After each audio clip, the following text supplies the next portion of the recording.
আসসালামু আলাইকুম রহমতুল্লাহ। সবাই কেমন আছেন? আশা করি ভালো আছেন। আজকে মাদ্রাসা তাহসিনুল কোরআন ইন্টারন্যাশনাল হবিগঞ্জের একটা দেয়াল সাইনবোর্ড লিখলাম। কেমন হইলো অবশ্যই কমেন্টে জানাবেন, আর দোয়া করবেন ইনশাআল্লাহ আর ভালো করে যেন লিখতে পারি। নতুন শিখতেছি, তাই লেখাটা একটু অসুন্দর হতে পারে, দোয়া দেওয়া যাবে ইনশাআল্লাহ। আরও লিখব।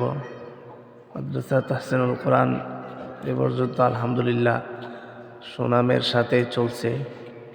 আপনাদের দোয়ার বরকতে সবাই ইনশাল্লাহ অবশ্যই দোয়া করবেন, আর লাইক কমেন্ট শেয়ার করতে অবশ্যই ভুলবেন না ইনশাআল্লাহ। আপনাদের সাপোর্টেই যেন আমি আগায় যেতে পারি, সে দোয়া করবেন ইনশাআল্লাহ। আসসালামু আলাইকুম ওয়া রাহমাতুল্লাহি ওয়া বারাকাতুহু।